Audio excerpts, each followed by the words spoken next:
Graça e paz daquele que vive para todo sempre. O Evangelho é vida, meus irmãos. Nós estamos falando do tabernáculo, estudo maravilhoso a respeito do tabernáculo. Nós estamos falando da Arca da Aliança. Dentro da Arca da Aliança, nós estamos falando de uma segunda peça que se ajusta tão bem a arca ao caixote de baixo, que é a tampa, o propiciatório.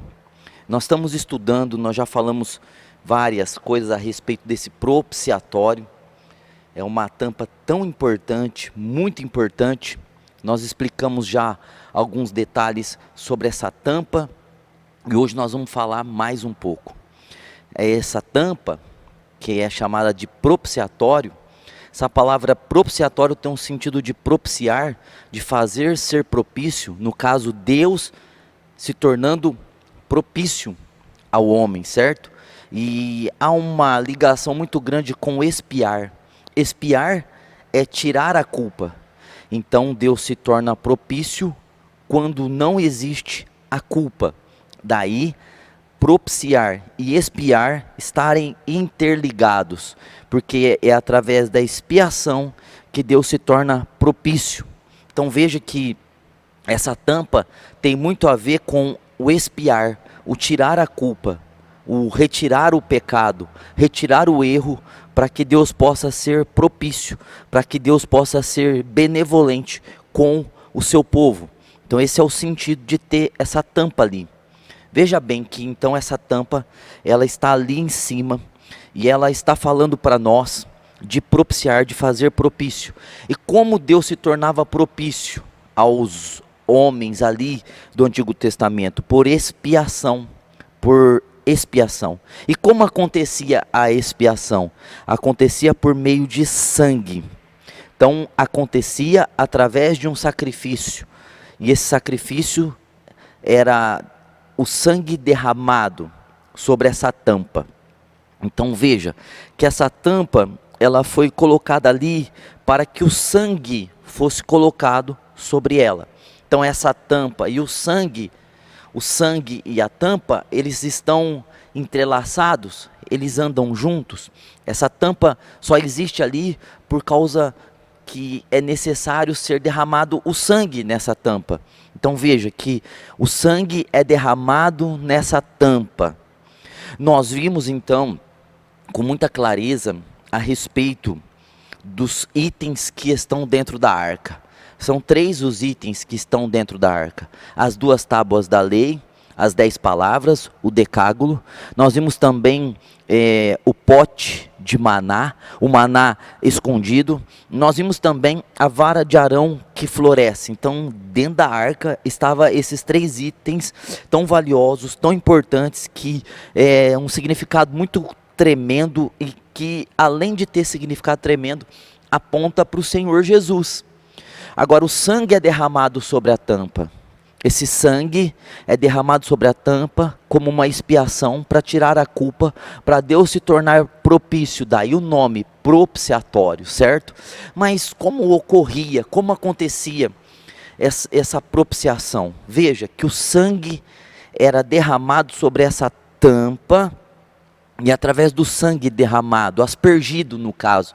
Então essa tampa era coberta de sangue. Essa tampa foi feita para ficar coberta com sangue. Porque somente essa tampa sendo coberta com sangue é que existe a propiciação, é que existe Deus ser propício. Então veja, por que essa tampa tinha que estar coberta? Por causa do sangue, né? O sangue era colocado ali. E quando o sangue era colocado ali, se cobria a tampa, se cobria aquele lugar. Então Deus, ele não via a lei, ele via o sangue. O sangue é mais poderoso do que a lei. O sangue é vida. E esse sangue desse animal apontava para o sangue de Jesus Cristo.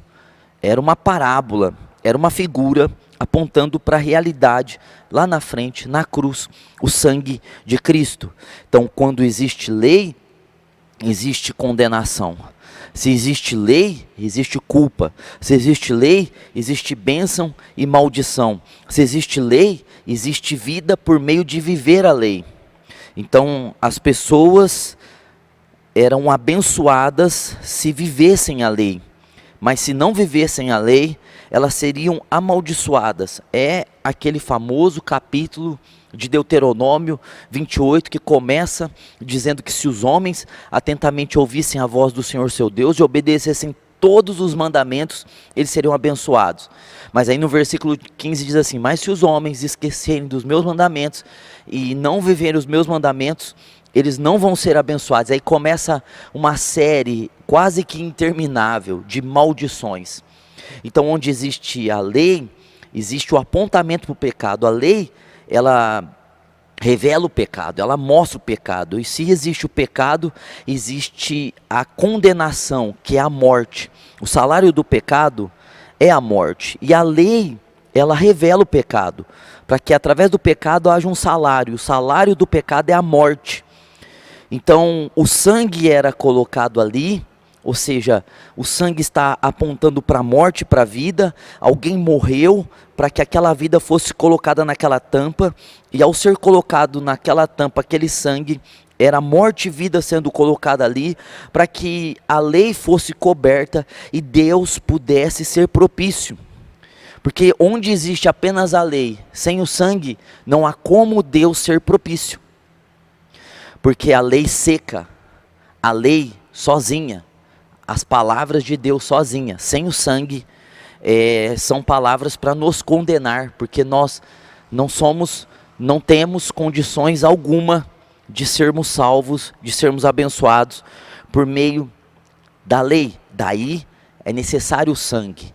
Daí quando Deus concede as 10 palavras, o decálogo, ele também concede o sistema de culto, que é baseado em sangue.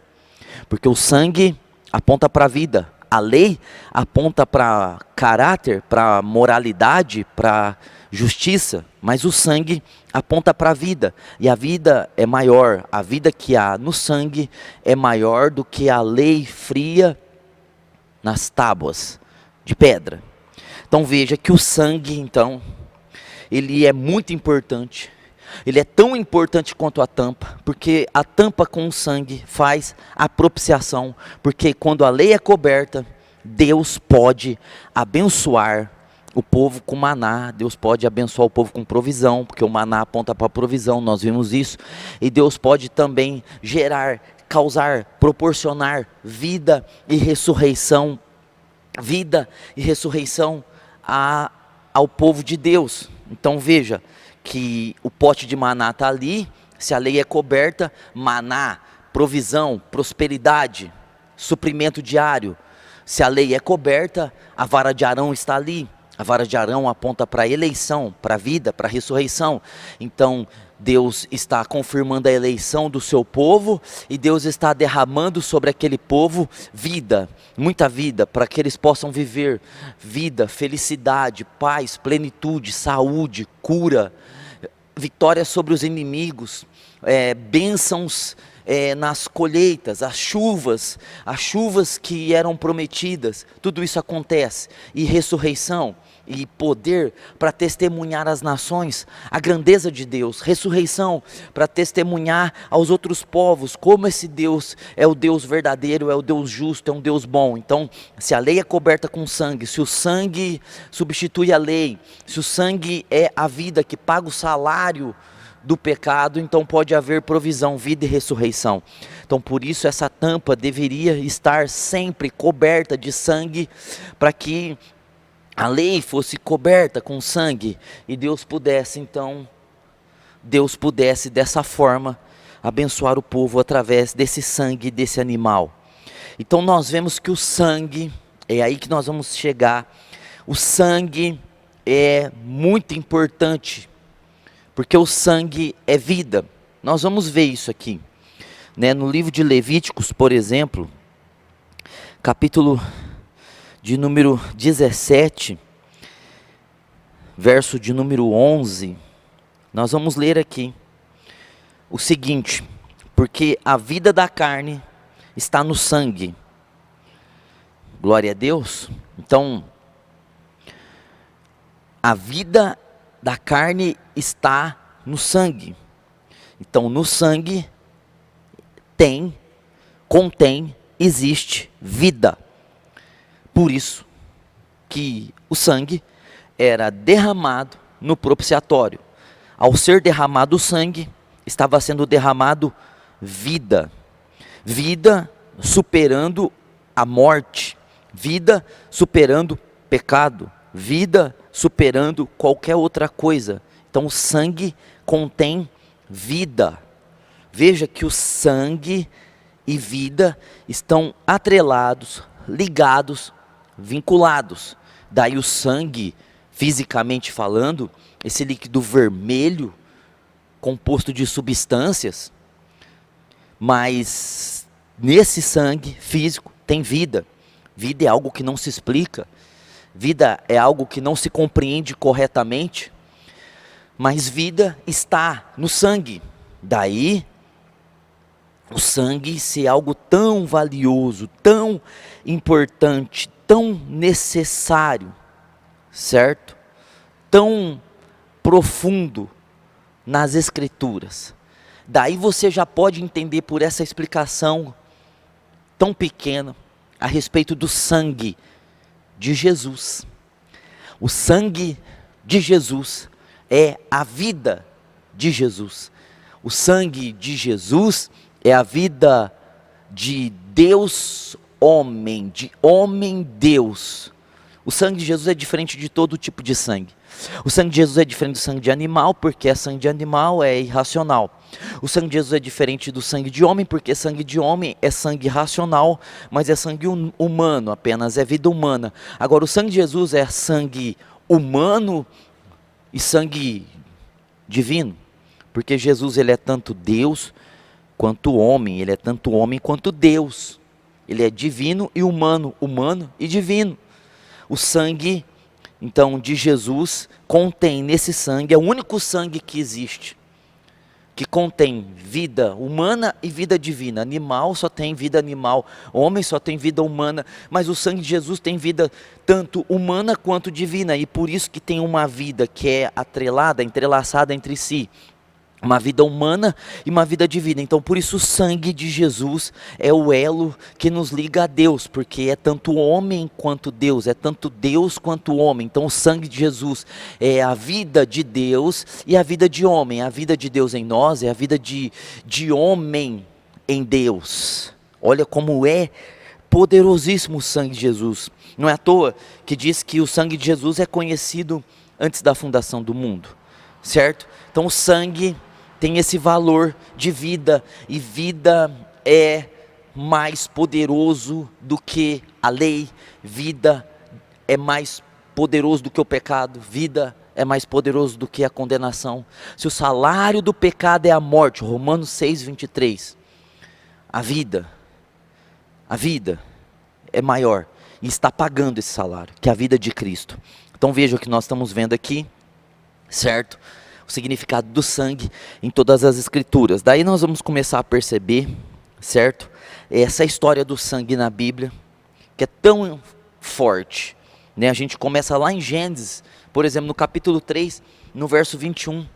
Deus concedendo peles de animais como vestimenta para Adão e Eva. Pele de animal. Então nós podemos entender que essa pele veio de um animal, de um cordeiro, de um carneiro, de uma ovelha. Daí nós vamos perceber o primeiro sacrifício de sangue. Sangue sendo derramado para cobrir a nudez de Adão e Eva, que ao perceberem que estavam nus, tentaram se vestir com folhas de figueira. Obras humanas, obras religiosas no caso. Mas só tem uma maneira de nos vestir, com pele de um sacrifício, que é o sacrifício de Cristo. Nós vemos depois Abel sacrificando a Deus das primícias do seu rebanho, de novo derramando sangue, porque quando você derrama sangue, você está derramando vida, e a vida é maior do que o pecado. O homem estava debaixo de uma condenação, o salário do pecado é a morte. Qual morte? A morte eterna espiritual, a morte física, a morte de Gênesis 2,17, que diz lá: se você comer, certamente morrerá. O homem está debaixo da condenação da morte. Então, quando Abel sacrifica a Deus do melhor do seu rebanho, das primícias dos seus rebanhos, e ele derrama sangue, ele está derramando vida, e vida está cobrindo, vida está fazendo propiciação, vida ao cobrir faz a propiciação. Você entende que quando cobre, se faz a propiciação, porque quando se derrama o sangue, faz a expiação, tira a culpa. E quando pega esse sangue, e esse sangue é apresentado a Deus, se faz a propiciação, Deus se torna propício. Então esse é o sentido dessa tampa, da arca, certo? Nós estamos falando isso em Gênesis, mas é o mesmo quadro lá em Abel, certo? Abel fazendo isso, por isso Abel foi aceito, porque Abel fez uma expiação e uma propiciação. Abel expiou ao derramar o sangue. Abel fez Deus ser propício através do sangue, não através de suas próprias obras, não através de qualquer outro tipo de sacrifício, mas Abel, ele confiou no sangue, porque o sangue é uma figura, uma parábola, um apontamento para o sangue de Cristo, coisa extraordinária, né? Depois nós vemos Noé, nós vemos que Noé, quando desce da arca depois do dilúvio, Noé faz sacrifícios de animais, derrama fazendo expiação, tirando a culpa e fazendo propiciação, trazendo propiciação, fazendo Deus ser propício.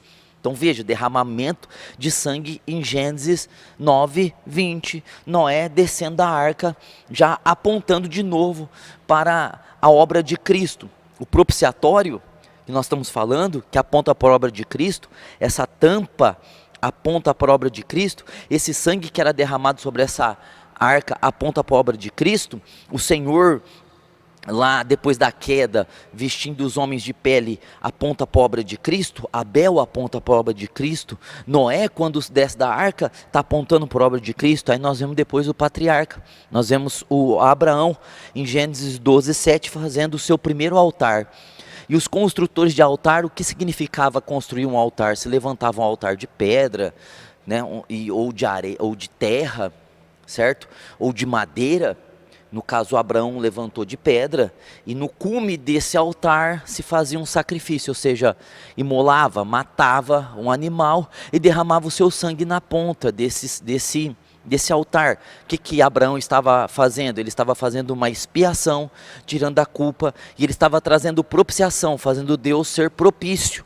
Então, Abraão é um levantador de altar. Nós vemos ele fazendo isso em Gênesis 12, 2, o primeiro. Depois nós vemos em Gênesis 13, 8, Abraão fazendo de novo outro altar. Depois nós vemos Abraão fazendo 4 altares, né? Em Gênesis 12, 7, Gênesis 12, 8, Gênesis 13, 18, e o altar em Moriá, Gênesis 22, 9, ele faz o altar e ele vai sacrificar o seu próprio filho, e Deus brada, e tem ali um animal preso pelo chifre, apontando de novo para o Senhor Jesus. Depois nós vamos ver os patriarcas fazendo isso, nós vamos ver Jacó, nós vamos ver Isaac fazendo isso, certo? Fazendo o derramamento de sangue. E o derramamento de sangue o sangue está atrelado a essas duas palavras. O sangue está atrelado a essas duas palavras: a expiar, que é tirar a culpa; a propiciar, que é fazer o celestial ser propício. Por quê? Porque tampa o pecado, a condenação, e gera, né, tirou a culpa, gerou o favor de Deus, gerou as condições para Deus agir. Então olha só como é extraordinário, certo? Os homens que levantavam o altar no Antigo Testamento estavam apontando para Cristo. O próprio Moisés, antes de receber a lei, ele levanta o altar. Êxodo 17, 25 vai falar disso, certo? Eles levantam altares. Êxodo 24, 4, e fazem sacrifícios apontando para o Senhor. Então veja que a lei cerimonial é uma lei cerimonial que quase tudo é santificado com sangue. O escritor de Hebreus fala isso, porque o sangue, ele tem a ver com expiar e propiciar, e o sangue é vida, E o sangue aponta para sacrifício de Cristo, para morte, ressurreição. Veja, o sangue, certo? O sangue, quando se faz a expiação, está apontando para a morte. Quando derrama sobre a tampa da arca, aponta para a vida. Então veja que a expiação está ligada à morte. E a morte está cobrindo, certo? Tá sendo maior do que a condenação. E quando se jogava ali na tampa, estava apontando para a propiciação, para a vida. Aquela vida estava sendo vista por Deus agora. Alguém morreu para que fosse coberto a culpa, para que Deus pudesse gerar vida. No caso, os animais do Antigo Testamento, parábolas apontando para Cristo na cruz, sendo o nosso cordeiro que expia e o nosso cordeiro que propicia para a glória de Deus. Então, meus irmãos, isso é um pouco do sangue. Agora o sangue, vamos pensar assim, né? Estudar por toda a Bíblia o sangue. Nós já vimos um pouco em Gênesis, os construtores de altar antes da lei cerimonial, de existir os altares, né, o altar do holocausto lá fora é um lugar de sangue, porque é um lugar de expiação, o altar do holocausto, onde se matava o animal, se derramava o sangue ali, aspergia o sangue nas pontas, nos chifres desse altar do holocausto. Tudo nesse tabernáculo tinha a aspersão de sangue, e nós estamos vendo aí no Santo dos Santos, né, na Arca da Aliança, propriamente no propiciatório, sobre essa tampa, sangue sendo derramado. Então olha como o sangue está ligado, antes da lei, na lei e depois da lei. Nós não estamos antes da lei, certo? Nós estamos no tempo de Noé, dos patriarcas, Abraão, Isaque e Jacó. Nós não estamos na lei, no tempo desse culto cerimonial, esse culto do tabernáculo, esse culto do templo, que tem a ver com sangue de animais. Mas nós estamos na graça, em Cristo. E o sangue continua em Cristo, o sangue continua a estar, porque agora nós estamos no sangue de Cristo. Eles estavam fazendo rituais, eles estavam fazendo altares, eles estavam fazendo rituais de culto para apontar para Cristo. Nós estamos no sangue de Cristo. Então o sangue, ele é muito importante.